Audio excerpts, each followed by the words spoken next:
baby pool in the front row. How you doing, baby pool?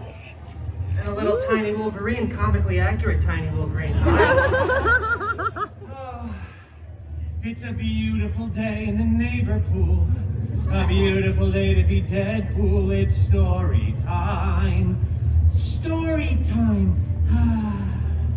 Are you all ready for story time? Yeah! I heard you guys like that song just now. You guys a big fan of Mr. Rogers, huh? Yeah! I'm a pretty big fan of Captain America myself. All right. Well, today I have a story to tell. I really love to talk, so I'm glad you guys are ready to hear one. Today's story is a beloved bedtime classic, mashed up with a very, very profitable licensing agreement. You guessed it. It's Cinder-Pool. Oh, thank you. I came up with that myself. All right, that doesn't work.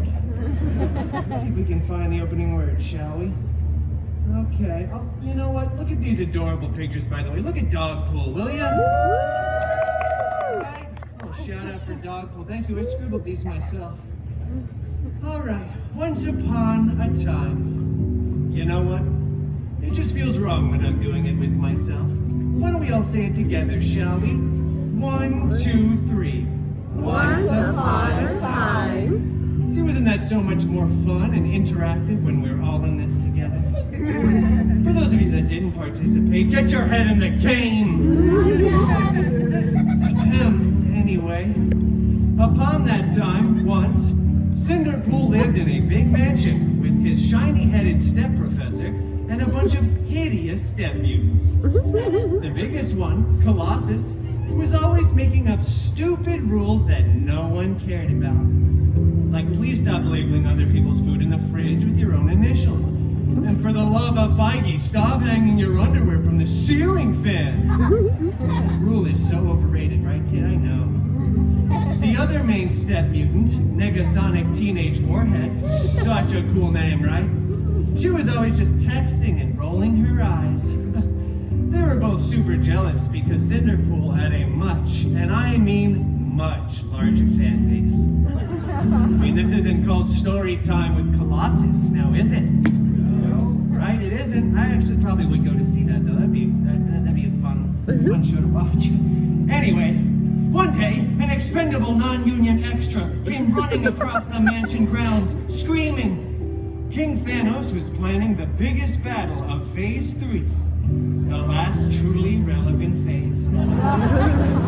Cinder-Pool desperately wanted to go to the big battle, but Colossus said no. Too dangerous. Cinder-Pool don't know how to be part of team.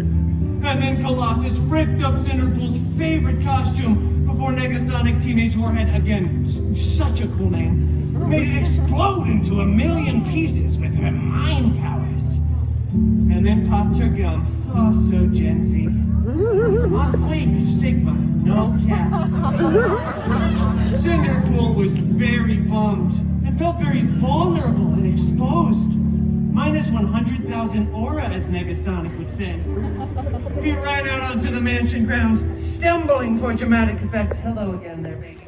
Tiny Wolverine. When suddenly, a big, strange, sparkly circle appeared. And from out of that big, strange, sparkly circle walked out Cinder-Pool's very hairy god mutant, Wolverine! Cinder-Pool's very hairy god mutant, Wolverine! Wow, this sparkly circle isn't really doing what it's supposed to do. I guess Logie Bear couldn't make it in today. He's probably rehearsing for a musical or something. Yeah, you guys can boo him even though he's not here. You can boo. I know. We all love you, Wolverine, that's why. Well, anyway, you know what? I'm honestly used to doing this with myself anyway, so I can just play both characters. Oh, very hairy god mutant Wolverine. I desperately want to go to the big battle, but my mean step mutants vaporize my costume. Shut up! Growled Wolverine lovingly. What? Well, I don't have a costume. I need to go to the big battle. Stop your whining, Alroy. Well, get your own costume. I'm out of here. I'm going to Pim's Test Kitchen, huh? Okay.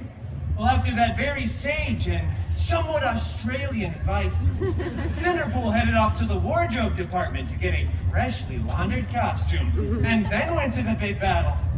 Cinder-Pool missed most of it, though, because he stopped for some chimichangas along the way. You know, priorities, baby pool gets it. But rest assured, when Cinder-Pool got there, the Avengers were still winning. Captain America looked so cool and so ruggedly handsome in those pants. And then, as the aliens were finally fleeing away in defeat, Cinder-Pool saw something on the steps of one of the spaceships. It was a single glove. Oh, I like your Deadpool socks. Those are very nice. Thank you. The glove was so fancy, big and gold with beautiful jewels. I think there were 6 of them, not that that's really relevant information. I wonder who this fits, thought Cinder-Pool before sliding it on. After some clicking, whizzing, and whirring, it adjusted right to Cinder-Pool's arm. Then, out of nowhere, Iron Man came flying in out of left field screaming, "Hey, take that off. This is my sacrifice to make, okay? I really don't want to be Iron Man until I'm 90. In fact, I would rather be doomed than play Iron Man again." Oh, stop. I don't even know why you guys are laughing at that. Trust me, I'm just as confused as you are. And then, other much less relevant Avengers came running in too, saying things like, "Put that down, that's not a toy. Whatever you do, do not snap." So obviously, Cinder-Pool snapped. Oh, Cinder-Pool snapped a bunch, both physically and mentally. Then the weirdest thing happened. It was probably unrelated, but half of everyone kept disappearing, and then reappearing, and then disappearing again. So many people were crying. Tony said "I love you" like 3,000 times, which is kind of weird. But eventually, everyone did come back. Except for those that texted and called during the movie theater experience. We didn't want them. But everyone else did. But then the Avengers tackled Cinder-Pool, ripped off his new favorite glove, and then when they remade the movie, they CGI'd Tony's head onto Cinder-Pool's majestic body, and it went on to become the most profitable film of the Feige Cinematic Universe. The FCU, as I like to call it. I know, I'm still workshopping that acronym. I feel like it has just one too many letters. Anyway, everything honestly worked out all right for Cinder-Pool, because Cinder-Pool went on to start his own, even more successful franchise. Yeah! Thank you, one person. I really appreciate that. We got a connection now. Oh, you're too late. Yeah, you missed your moment. I appreciate it, though. This was such a successful franchise, in fact, that Cinder-Pool was eventually invited to be part of the Avengers Endgame 2. Electric Boogaloo. Yeah, in theaters at some point. Well, thank you all for coming. That is the end. Game!